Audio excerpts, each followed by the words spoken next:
तो आइए इस बेहतरीन लर्निंग जर्नी की शुरुआत करते हैं इस पहले चैप्टर से।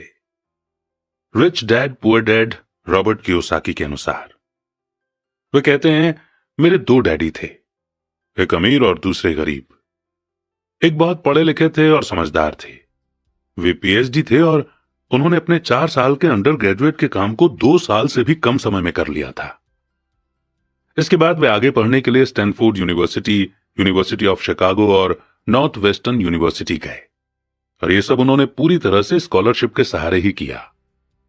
मेरे दूसरे डैडी 8th क्लास से आगे नहीं पढ़े थे। दोनों ही अपने करियर में सक्सेसफुल थे, तो उन्होंने जिंदगी भर मेहनत की थी। दोनों ने ही काफी पैसा कमाया था, पर उनमें से एक पूरी जिंदगी पैसे के लिए परेशान होता रहा। दूसरा हवाई के सबसे अमीर लोगों में से एक बन गया। एक के मरने पर उसके परिवार, चर्च और जरूरतमंद को करोड़ों की दौलत मिली। दूसरा अपने पीछे कर्ज छोड़कर मरा। मेरे दोनों डैडी इरादे के पक्के, चमत्कारी और प्रभावशाली थे। दोनों ने मुझे सलाह दी, पर उनकी सलाह एक जैसी नहीं थी। दोनों ही एजुकेशन पर बहुत जोर देते थे, पर उनके द्वारा बताए गए पढ़ाई के सब्जेक्ट्स अलग अलग थे। अगर मेरे पास सिर्फ एक ही डैडी होते तो मैं या तो उनकी सलाह मान लेता या फिर उसे ठुकरा देता। क्योंकि सलाह देने वाले दो थे, इसलिए मेरे पास दो बिल्कुल अलग अलग विचार होते थे, एक अमीर आदमी का और दूसरा गरीब आदमी का।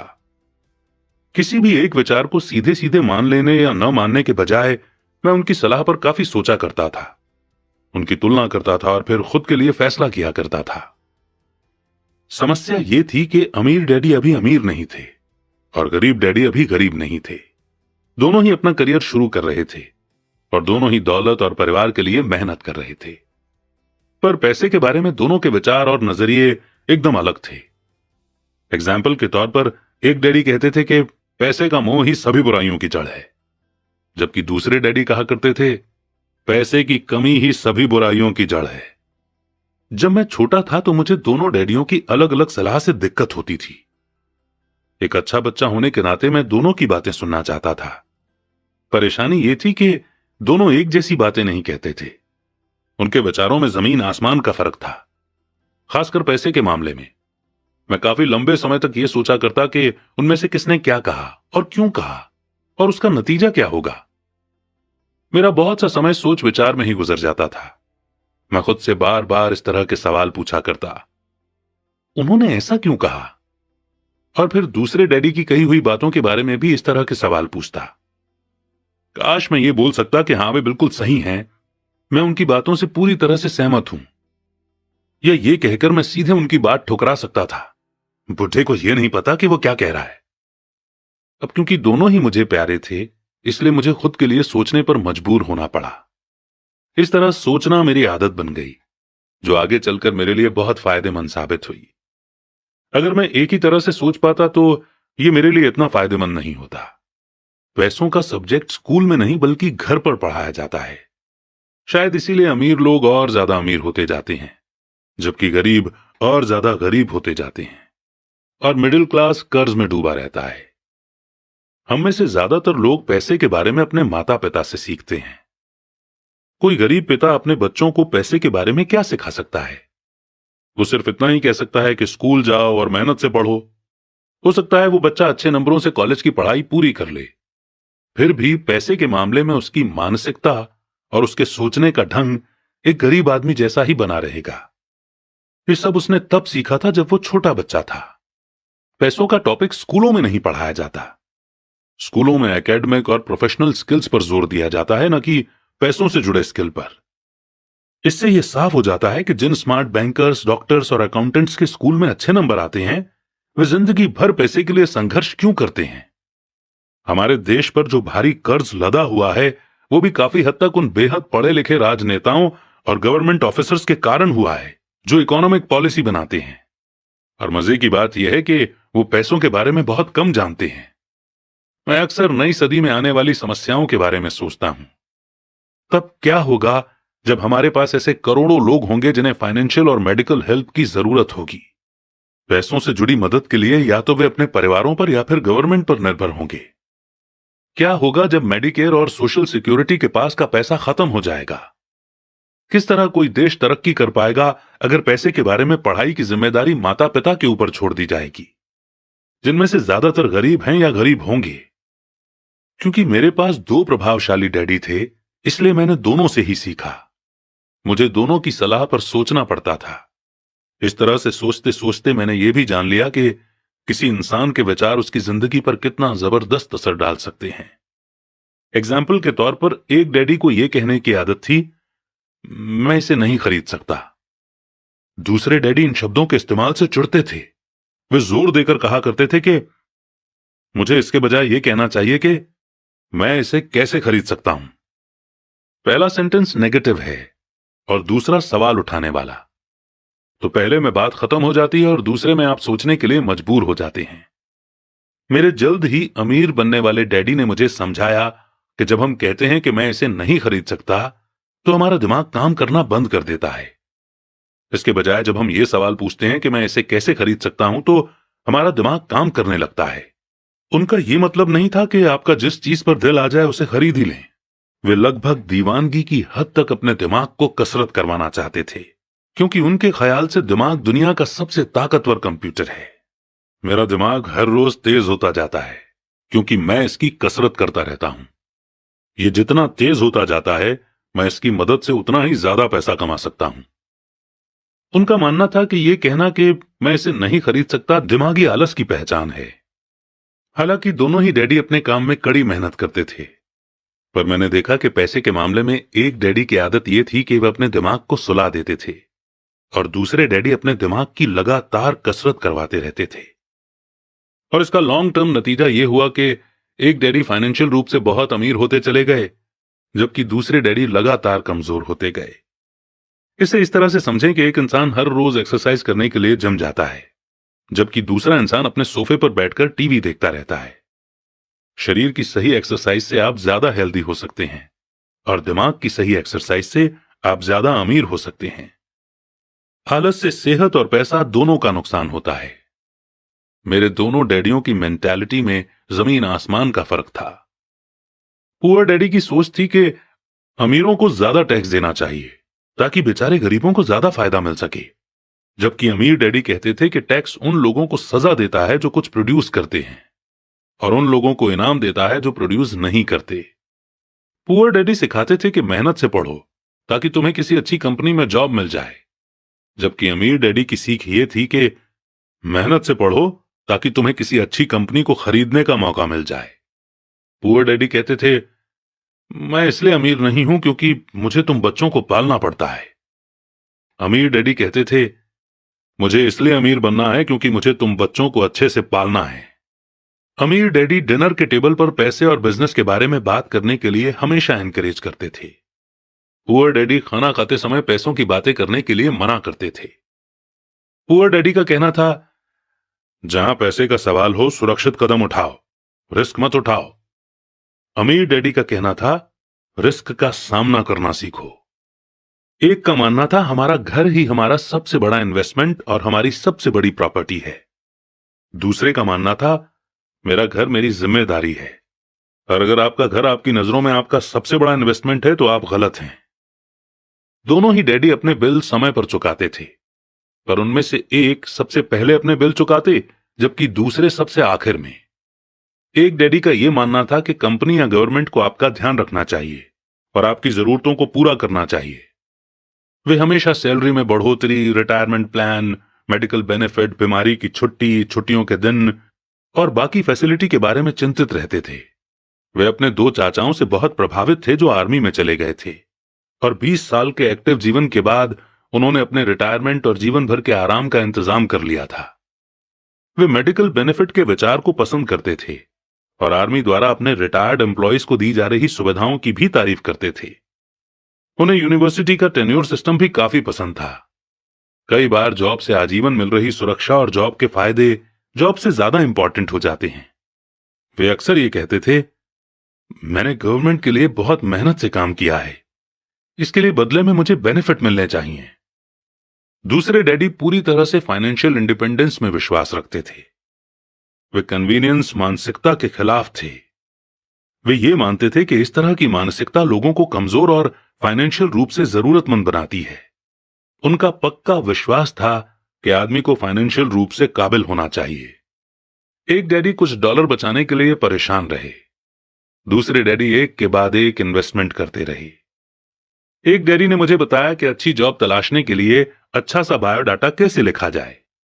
दूसरे डैडी ने मुझे यह सिखाया कि कैसे मजबूत बिजनेस और फाइनेंशियल प्लान्स लिखे जाएं, जिससे मैं किसी दूसरे को जॉब दे सकूं। दो प्रभावशाली डैडियों के साथ रहने के कारण मुझे एनालाइज करने का मौका मिला कि उनके विचारों का उनके जीवन पर कितना असर हो रहा है। मैंने पाया कि दरअसल लोग अपने विचारों से ही अपने जीवन को दिशा देते हैं। एग्जाम्पल के तौर पर मेरे गरीब डैडी हमेशा कहा करते थे, मैं कभी अमीर नहीं बन पाऊंगा, और उनकी यह भविष्यवाणी सही साबित हुई। दूसरी तरफ मेरे अमीर डैडी हमेशा खुद को अमीर समझते थे। वे इस तरह की बातें करते थे, मैं अमीर हूं और अमीर लोग ऐसा नहीं करते। एक बड़े फाइनेंशियल झटके के बाद जब वे दिवालिया होने के कगार पर थे, तब भी वे खुद को अमीर आदमी ही कहते रहे। वे अपने सपोर्ट में यह कहते थे कि गरीब ना होने और पैसे ना होने में फर्क होता है। पैसे पास में ना होना एक टेम्पररी कंडीशन है, जबकि गरीबी परमानेंट है। मेरे गरीब डैडी ये भी कहते थे कि मेरी पैसे में कोई रुचि नहीं है, या पैसा इंपॉर्टेंट नहीं है। मेरे अमीर डैडी हमेशा कहा करते थे कि पैसे में बहुत ताकत है। हो सकता है कि हमारे विचारों की ताकत को कभी मापा न जा सके, या फिर उन्हें पूरी तरह से समझा न जा सके। फिर भी बचपन में ही मैं ये समझ गया था कि हमें अपने विचारों पर ध्यान देना चाहिए, और अपने एक्सप्रेशंस पर भी। मैंने देखा कि मेरे गरीब डैडी इसलिए गरीब नहीं थे क्योंकि वे कम कमाते थे, बल्कि इसलिए गरीब थे क्योंकि उनके विचार और काम गरीबों की तरह थे। दो डैडी होने के कारण बचपन से ही मैं इस बारे में बहुत सावधान हो चला था कि मैं किस तरह की सोच अपनाऊं। मैं किसकी बात मानूं, अपने अमीर डैडी की या अपने गरीब डैडी की। हालांकि दोनों ही एजुकेशन और नॉलेज को बहुत इंपॉर्टेंट मानते थे, पर क्या सीखा जाए इस बारे में दोनों की अलग अलग राय थी। एक चाहते थे कि मैं पढ़ाई में कड़ी मेहनत करूं, डिग्री लूं और पैसे कमाने के लिए अच्छी सी जॉब ढूंढ लूं। वे चाहते थे कि मैं एक प्रोफेशनल ऑफिसर, वकील या अकाउंटेंट बन जाऊं या एमबीए कर लूं। दूसरे डैडी मुझे एनकरेज करते थे कि मैं अमीर बनने का राज सीख लूं, ये समझ लूं कि पैसा किस तरह काम करता है, और ये जान लूं कि इससे अपने लिए कैसे काम लिया जाता है। मैं पैसे के लिए काम नहीं करता। इन शब्दों को वो बार बार दोहराया करते थे। पैसा मेरे लिए काम करता है।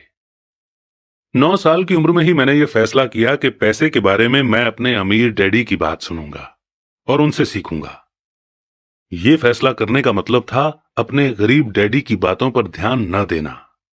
हालांकि उनके पास कॉलेज की बहुत सी डिग्रियां थी जो मेरे अमीर डैडी के पास नहीं थी। एक बार मैंने यह फैसला कर लिया कि मुझे किसकी बात सुननी है, तो उसके बाद मेरी मनी एजुकेशन शुरू हो गई। मेरे अमीर डैडी ने मुझे 30 साल से भी ज्यादा समय तक सिखाया, जब तक कि मेरी उम्र 39 साल की नहीं हो गई, और इसके बाद उन्होंने सिखाना बंद कर दिया। उन्होंने ये देख लिया था कि मैं वो सब समझ चुका हूं जो मेरी मोटी बुद्धि में भरने की वो कोशिश कर रहे थे। पैसा एक तरह की ताकत है, पर इससे भी बड़ी ताकत है फाइनेंशियल एजुकेशन। पैसा तो आता जाता रहता है, पर अगर आप ये जानते हैं कि पैसा किस तरह से काम करता है, तो आप ज्यादा ताकतवर हो जाते हैं। आप दौलत कमाना शुरू कर सकते हैं। सिर्फ पॉजिटिव थिंकिंग से ही समस्या हल नहीं हो सकती, क्योंकि ज्यादातर लोग स्कूल में पढ़ते हैं और वहां ये कभी नहीं सीख पाते कि पैसा किस तरह से काम करता है। इसीलिए वे पैसे के लिए काम करने में अपनी सारी जिंदगी बर्बाद कर देते हैं। मेरी एजुकेशन तब शुरू हुई जब मैं सिर्फ 9 साल का था, और इसी कारण मेरे अमीर डैडी ने मुझे जो लेसन पढ़ाए वे बहुत आसान थे। और सारी बातों को छोड़कर विचार किया जाए तो उन्होंने मुझे 30 सालों तक सिर्फ 6 इंपॉर्टेंट लेसन पढ़ाए। ये बुक उन्हीं 6 लेसन्स के बारे में है, और इसे भी उतना ही आसान बनाने की कोशिश की गई है जितना कि मेरे अमीर डैडी ने इन्हें मेरे लिए आसान बनाया था। ये लेसन आपके लिए जवाब की तरह नहीं लिखे गए हैं, बल्कि गाइड की तरह लिखे गए हैं। ऐसा गाइड जो ज्यादा अमीर बनने में आपकी और आपके बच्चों की मदद करेगा, चाहे दुनिया कितनी बदलती रहे। तो लेसन 1 है, अमीर लोग पैसे के लिए काम नहीं करते। लेसन 2, पैसे की समझ क्यों सिखाई जानी चाहिए। लेसन 3, अपने काम से काम रखो। लेसन 4, टैक्स का इतिहास और कॉरपोरेशंस की ताकत। लेसन 5, अमीर लोग पैसे का आविष्कार करते हैं। लेसन 6, सीखने के लिए काम करें, पैसे के लिए काम न करें। शुरुआत करते हैं चैप्टर 2 की, जिसमें हम सीखेंगे लेसन 1, अमीर लोग पैसे के लिए काम नहीं करते। डैडी, क्या आप मुझे बता सकते हैं कि अमीर कैसे बना जाए? फिर सुनते ही मेरे डैडी ने अपना शाम का न्यूज़पेपर नीचे रख दिया। बेटे, तुम अमीर क्यों बनना चाहते हो?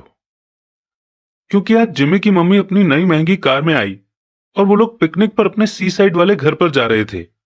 जिमी अपने साथ साथ अपने 3 दोस्तों को ले गया, पर माइक और मुझे नहीं ले गया। उसने हमसे ये कहा कि वो हमें इसलिए नहीं ले जाएगा क्योंकि हम लोग गरीब बच्चे थे। उसने ऐसा कहा? डैडी ने आश्चर्य से पूछा। हां, बिल्कुल ऐसा ही कहा, मैंने दर्द भरी आवाज में कहा। डैडी ने अपना सिर हिलाया, नाक तक चश्मे को चढ़ाया और फिर न्यूज़पेपर पढ़ने लगे। मैं उनके जवाब का इंतजार करता रहा। ये 1956 की बात है, तब मैं 9 साल का था। किस्मत की बात थी कि मैं उसी पब्लिक स्कूल में जाता था जिसमें अमीर लोगों के बच्चे पढ़ते थे। हम शुगर प्लांटेशन के एरिया में रहते थे। प्लांटेशन के मैनेजर और उस एरिया के बाकी अमीर लोग जैसे डॉक्टर, बिजनेसमैन और बैंकर अपने बच्चों को 1st क्लास से 6th क्लास तक इसी स्कूल में भेजते थे। 6th क्लास के बाद बच्चों को प्राइवेट स्कूलों में भेजा जाता था। अगर मेरा परिवार सड़क के दूसरी साइड पर रह रहा होता तो मुझे अलग तरह के स्कूल में भेजा जाता, जहां मेरे जैसे परिवारों के बच्चे पढ़ते थे। 6th क्लास के बाद इन बच्चों की तरह मैंने भी पब्लिक इंटरमीडिएट और हाई स्कूल किया होता, क्योंकि उनकी ही तरह मेरे लिए भी प्राइवेट स्कूल में जाना पॉसिबल नहीं था। मेरे डैडी ने आखिर न्यूज़पेपर को रख दिया। मुझे पता था कि वे क्या सोच रहे थे। उन्होंने धीमे से शुरुआत की। अगर तुम अमीर बनना चाहते हो तो तुम्हें पैसे बनाना सीखना चाहिए। मैं पैसे बनाना किस तरह सीख सकता हूं? अपने दिमाग के इस्तेमाल से, उन्होंने मुस्कुराते हुए कहा, जिसका असली मतलब यह था कि बस मैं तुम्हें इतना ही बता सकता हूं, या मैं इसका जवाब नहीं जानता, इसलिए मुझे तंग मत करो। एक पार्टनरशिप हुई। अगली सुबह मैंने अपने सबसे अच्छे दोस्त माइक को अपने डैडी की बातें बताई। जहां तक मुझे याद है, उस स्कूल में माइक और मैं 2 ही गरीब बच्चे थे। माइक भी मेरी ही तरह का था, क्योंकि वो भी किस्मत की वजह से ही उस स्कूल में था।